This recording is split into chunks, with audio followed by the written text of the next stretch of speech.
Hi everyone, it is Atia here, Booking with Atia, and today we have part 2 of my Summer and Autumn Romance TBR. So part 1, which is already up, and you should definitely check that out, was all of, well, not all of, but the priority romance reads that I want to get to from authors that I've never read from before. And this video is going to be priority romance reads from authors I have read from before, and I just am trying to catch up on either their new releases or their backlists or things like that. And I'm super excited to share these reads with you. Before we jump in, I do want to encourage you to check out my bonfire as well as my Etsy shop to get yourself some merch or some bookmarks. And if you like to support the channel on a monthly basis, you might want to consider becoming a channel member or a Patreon member. We're going to jump right in. I have, as always, my synopses here, and there are 16 titles on this list. It says that 6 of them are owned books, but I'm looking at this stack right here, and that's definitely 8 books. So I don't know. So maybe this is a list of 18 titles? I don't know. We're gonna figure it out together. The first one being The Summer Girlfriend by Kristina, and this is actually a fairly new release. It came out within the last few months, and we have Noelle Lewis. She doesn't have time for long walks on the beach, brunch with the girls, or summer vacations. She is too busy saving up to go back to college. Her main gig now is serving as a stand-in bridesmaid, which doesn't pay enough for the upcoming semester's tuition. Then we have Jeremiah Smith II. He is the grandson of the founder of Smith's Sweets, which is a well-known baked goods company. And he once lived this life of frivolity. But since his grandfather's death, Jeremiah has tried to clean up his act, but it's hard to focus when his family requests that he join them at their summer house and that's where his most painful memories are, because that's where he spent so much time with his beloved grandfather. To avoid going there, Jeremiah claims that he already has plans with his girlfriend, only he doesn't have a girlfriend. After a chance meeting, Noelle and Jeremiah come to an agreement. They hatch up this plan. He's going to hire her to stand in as his girlfriend for the weekend, and she'll use that money toward her tuition. She figures it will be quick, easy money, but as it turns out, Jeremiah's family is absolutely lovely, and Jeremiah is even lovelier. Soon, I, I know, I'm just interrupting myself in the middle of reading the synopsis. I love fake dating. I don't know why I love that trope, but I just really do love it. And so the fact that this is fake dating and from Kristina, who I know can write romance, loving it even more. But anyways, soon a weekend agreement turns into an entire summer, and Noelle and Jeremiah will have to keep their hearts in check, or else it's sink or swim for the both of them. All right. Book number 2 is A Chance at Love by Beverly Jenkins. I have been inhaling Beverly Jenkins recently. I don't know what it is. I mean, she's the queen of Black historical romance, but I've decided that I'm just going to read as much Beverly Jenkins as my heart can take, and I'm also just slowly but steadily collecting her books. Specifically, I want the older covers. That is a bit of a challenge for some of the older titles, but we're making it work. We're trying to, at least. But this one is A Chance at Love by Beverly Jenkins, and we have Lorelei Winters. She never imagined that she would be a mail order bride in the middle of nowhere, Kansas, until the 2 adorable orphan nieces of a dusky dream named Jake Reed beg her to be their new mama. And one look at the dark, devastatingly handsome man is enough to entice her to abandon her California plans and stay put for a while in this one-horse frontier town. One horse in the middle of nowhere, Kansas is diabolical. Strong, sensible Jake was hoping for a wife to help him raise his girls, but Lorelei maybe more than he can handle. We love that. He can't stop wondering what it would be like to hold the fiery enchantress close and kiss her deeply. Surely he can never compete with the sophisticated gents she has known, yet he intends to try. But will his honest passion be enough to take a chance for a long shot called love? And then we have another Beverly Jenkins, which I actually own the physical copy of, and that is Jewel. Is it going to focus? Or is it, there we go, Jewel. This is in the same series and town as, what is it? Is it the Taming of? It's not the Taming of Jesse. No, it is the Taming of Jesse Rose. Is it, or is it Topaz? No, it's neither that. It's Vivid. This is the same town and series as Vivid. This is the second one.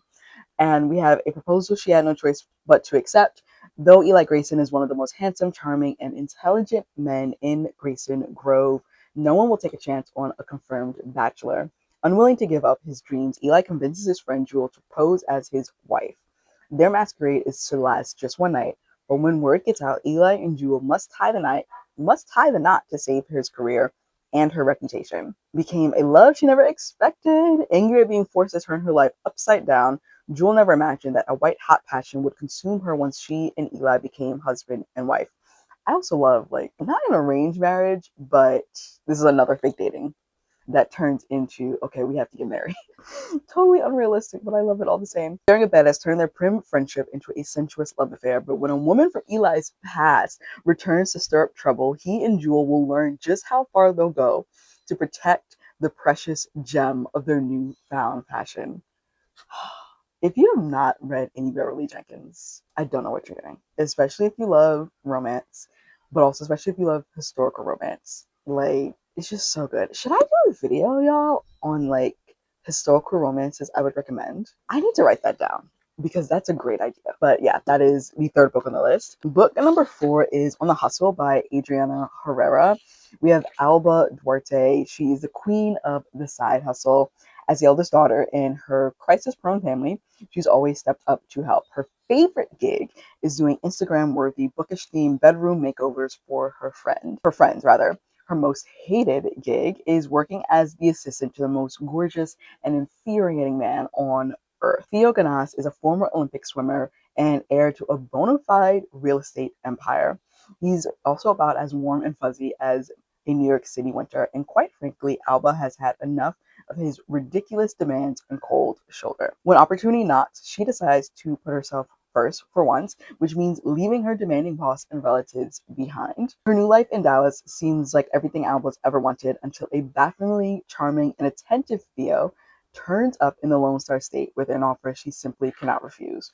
Agreeing to do a home improvement reality TV show with her former boss is not a good idea, but it just might be the makeover her heart has been waiting for. Book number 5 is A Wager at Midnight by Vanessa Riley, another historical romance. Book number 5 is A Wager at Midnight by Vanessa Riley. This is the second book in, I forget the name of the series, but the first book is no, it's not A Deal at Dawn. It is, what is it? A Deal at Dusk? Maybe it is. I read it this past month or last month, but this follows the second sister in that series, and it says Scarlett Wilcox is willing to live out her life as a spinster if it means being able to continue her medical research to help a friend in need, especially since few husbands would tolerate her dressing as a man to attend lectures at the Royal Academy of Science.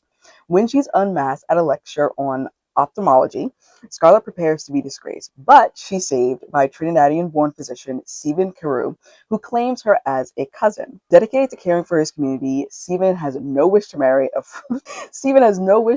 frivolous and privileged lady, no matter how many fall for his disarming accent and seductive charm. But Scarlett proves the opposite of any he's ever met before. Yet the pressure to marry blinds them both to the chemistry growing between them, pitting their brilliant minds against their reluctant hearts. Book number 6 is The Rewrite by Lizzie, Damilola, Blackburn. And we have Temi and Wale, who met in London. They flirt, date, meet each other's friends. Then they break up. And Wale goes on a reality dating show, which honestly seems like it's going to be a mess, and I'm here for it. Instead of giving into heartbreak, Temi throws herself into her dream, writing. She's within touching distance of a book deal that would solve all of her problems, but publishers keep passing on her novel and bills still have to be paid. So when the opportunity to ghostwrite a celebrity memoir arises, Temi accepts. And of course, the celebrity turns out to be Wale. Oh! Will Temi and Wale repeat the patterns of their past, or can they write a whole new story? This is the author of Yinka, Where Is Your Husband, which I read, was it last summer? Either last summer or 2 summers ago. And that's not a romance, but I gave it 5 stars. Like, that book was absolutely phenomenal. So I'm looking forward to seeing what this author does with a tried and true romance. Book number 7 is Happy Endings by Thien-Kim. We have Trixie Nguyen, and she is determined to make her sex toy business a success, proving to her traditional Vietnamese parents that she can succeed in a non-traditional career, or frankly, any career. She's trading a string of false starts for a clean slate, and her first pop-up event is going well until she runs into the ex who dumped her with a post-it note. The last person Andre Walker expected to see in his soul food restaurant was a woman he left behind in New Orleans. However, he has no time to focus on the past or Trixie, even if their chemistry is still scorching. 2 years after his mother's death, Andre's restaurant is struggling thanks to all the new hipster eateries in his gentrifying neighborhood. Desperate to save the family legacy, he'll try anything to ward off developers, even if it means partnering with his ex to turn Mama Hazel's into a vibrant pop-up shop for hungry and hoarding clients. Thanks to their steamy truce, both businesses pick up.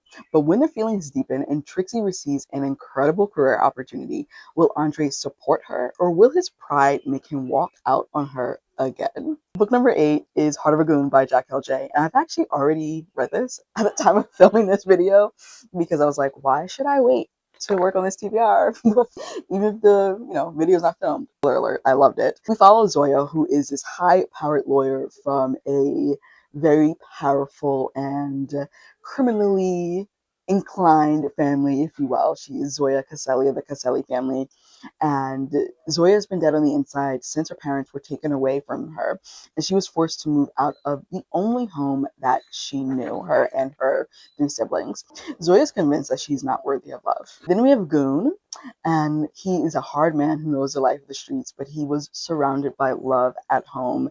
His mother was a single mother of 2 boys, but there was always enough love to go around, never being able to leave the house without giving her a kiss on the cheek or saying, I love you. Physical touch is Goon's love language. He needs it, and Zoya, Miss Lawyer, as he calls her, is the opposite in every way. However, Goon's not going to give up because he's coming for her heart, intent on love, marriage, and those chocolate babies that he's always talking about. He's determined to make sure Zoya Caselli is going to open her heart to him and become Zoya Wraith. Number 9 is Embers by A.H. Cunningham. We have Ayala Campbell and Malik Johnson. They were besties since high school. Then one night during Carnival, Ayala decided to let loose, and she and her best friend have a night that sets her world on fire and changes her life forever. Now, the consequences of that one night are the cutest cheeks. And after giving birth, Ayala is ready to reclaim herself and her passion for photography. Malik, on the other hand, after that night, had returned to the Merchant Marines for his next tour, weighted by many responsibilities, none bigger than Ayala and his then unborn child. The more time he spends away, however, the more he realizes there's more to life than his job. Malik returns from his tour ready to co-parent, but Ayala is hesitant to depend on him because, given that his work was all he cared about and he left. She tries to keep her distance and focus on her new photography commission, but the embers left behind from that night are about to start a fire. Book number 10 is Crimes of Passion by Brynn Renèe. We have Emery Thompson, and he hates Calvin Chamberlain. From the way he acts like he's better than everyone to the way he moves through the world, thinking his podcast is the cream of the crop. Calvin Chamberlain, on the other hand, hates admitting defeat, and it's hard enough losing sponsors for his historical crime podcast, while obnoxious pop culture ones like Emery's only gain more. So it's a particularly cruel twist of fate when a late fan's request for collaboration with Emery lands in his lap. He's in no position to turn down the plea, and with no way out, Calvin reluctantly agrees. But keeping things purely professional turns out to be a challenge when these two make it to the studio. Their chemistry crackles through their microphones, and soon their numbers begin to skyrocket. Can these two make a killing off what they once thought was a death sentence?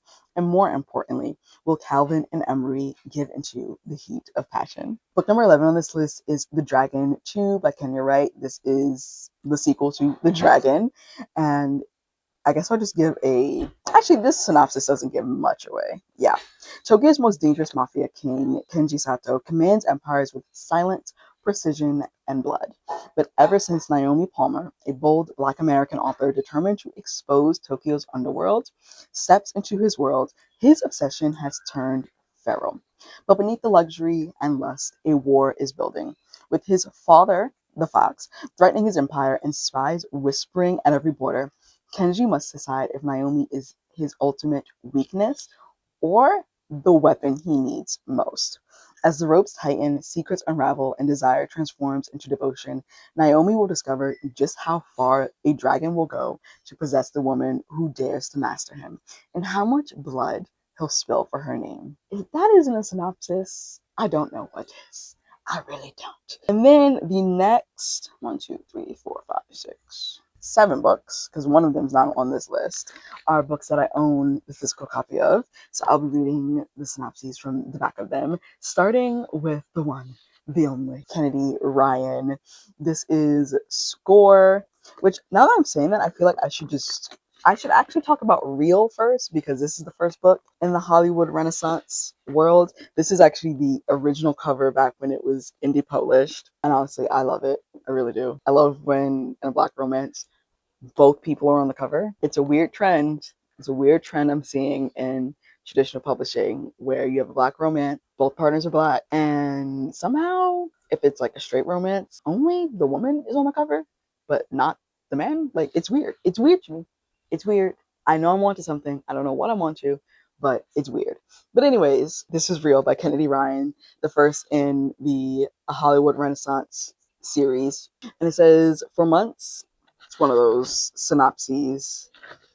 Okay. One moment in the spotlight. For months I stood by, an understudy waiting in the wings, preparing for my time to shine. I never imagined he would watch in the audience that night. Cannon Holt, famous film director, fascinating, talented, fine.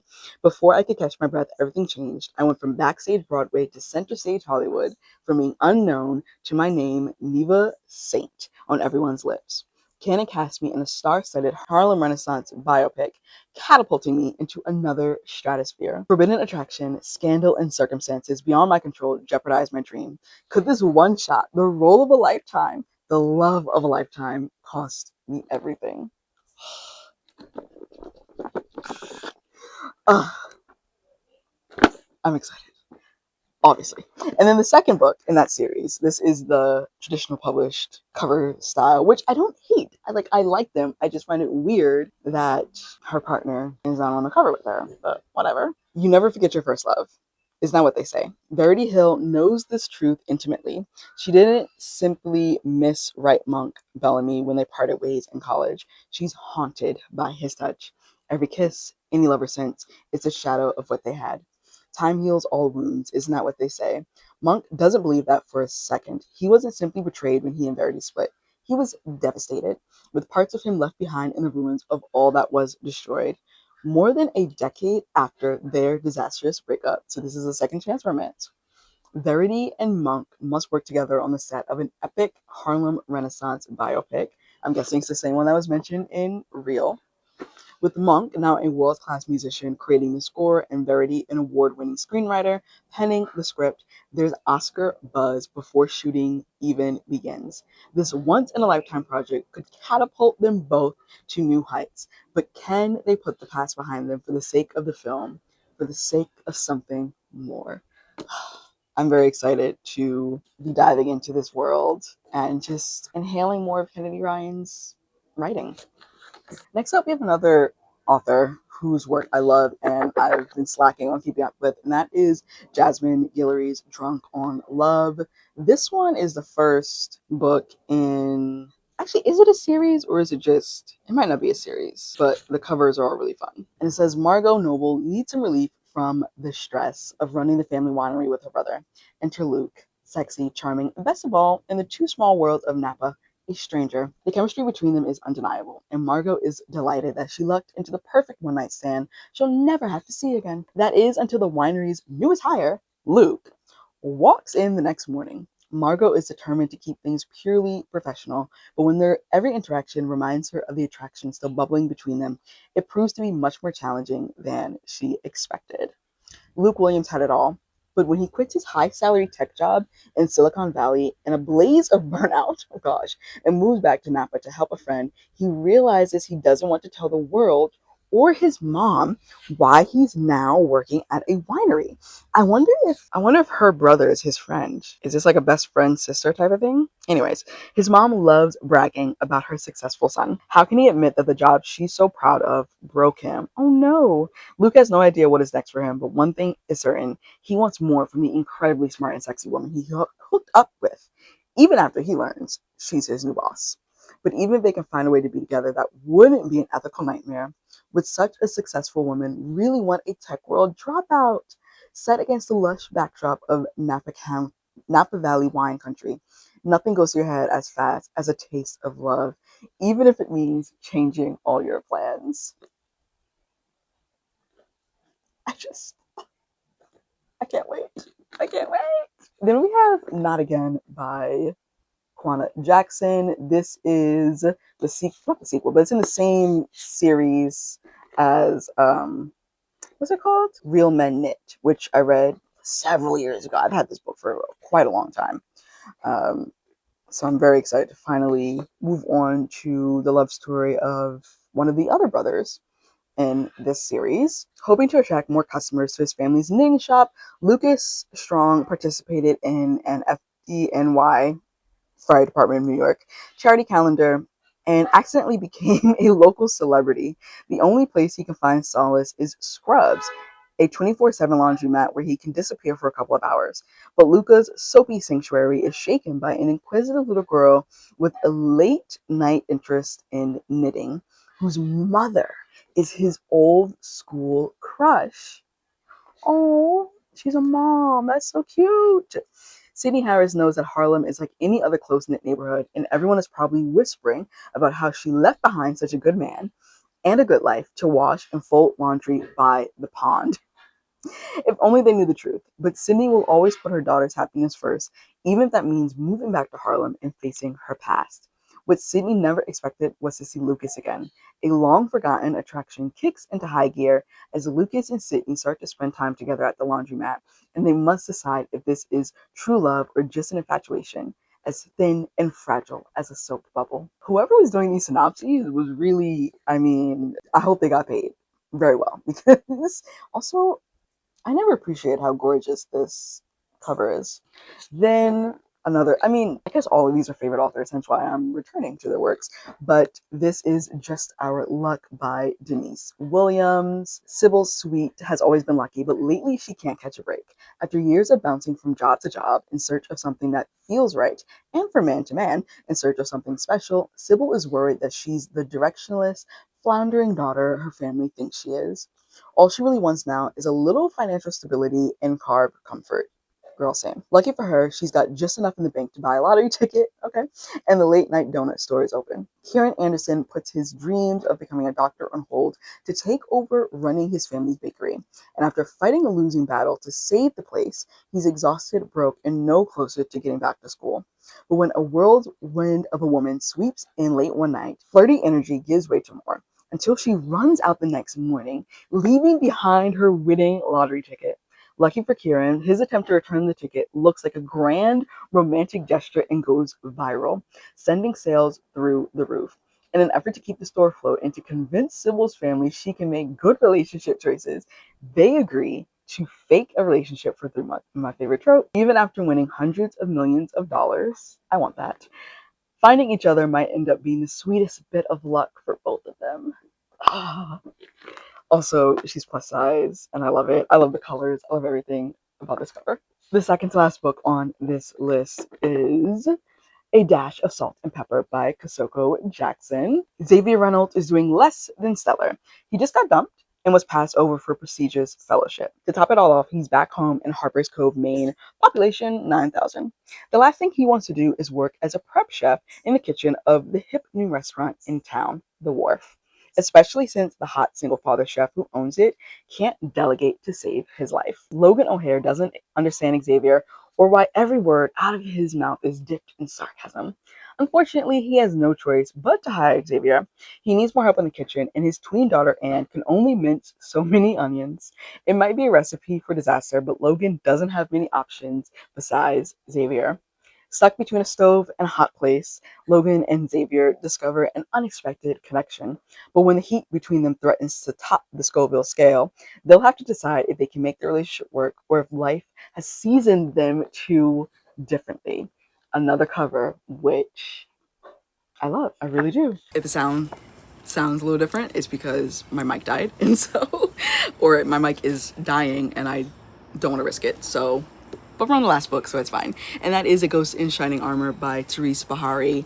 This one says, once haunted, twice shy, third time's the unforgettable charm.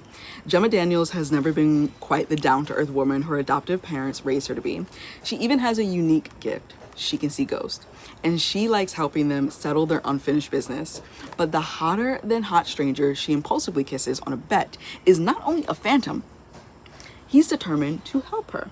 And the only way Gemma can explain his presence is to pretend they're a real life couple. Levi Walker lived and died to save his sister. Now he's got a second chance at life if he assists Gemma in reuniting with her own long-lost sibling, and then never sees Gemma again. But as he starts to enjoy her irrepressible personality, he's finding it hard to abide by any rules at all.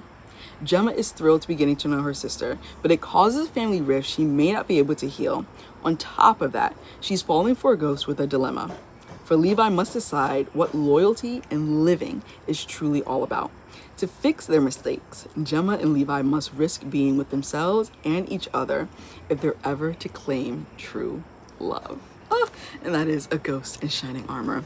If I'm remembering my first Therese Beharie book, I'm pretty sure this is the sister of that female protagonist. I really do. Yeah, and they lived happily ever after. I'm pretty sure this is the sister. I'm gonna have to find that book and flip through it to see if it jogs my memory. But yeah, those are the 18 books or 18 romance novels from authors I've read from before that I am desperate to get to during the summer and autumn. Let me know if you have read any of these. Have you read from any of these authors? Maybe not these titles, but any of these authors before. If so, which one should I start with? Are any of these on your TBR? Make sure to check out part 1 if you haven't already. Those are romance books from authors that I have never read from before. And make sure to give this video a huge thumbs up. Make sure you're subscribed and click the bell so you're notified every time I upload a new video or go live for reading sprints. Check out my bonfire as well as my Etsy shop to get yourself some merch and or some bookmarks. And if you'd like to support the channel on a monthly basis, you might want to consider becoming a channel member or a Patreon member. And I will see you in another video. Bye. Showing. I ain't living for the moment. I see what's mine and I want it. Hungry like a Pac-Man. I'm Bruce Wayne and Batman. I'm Naruto with a Hanzo. Got a sharp mind like I'm Einstein. Plus I'm copywriting, so it's all mine. Check it for me.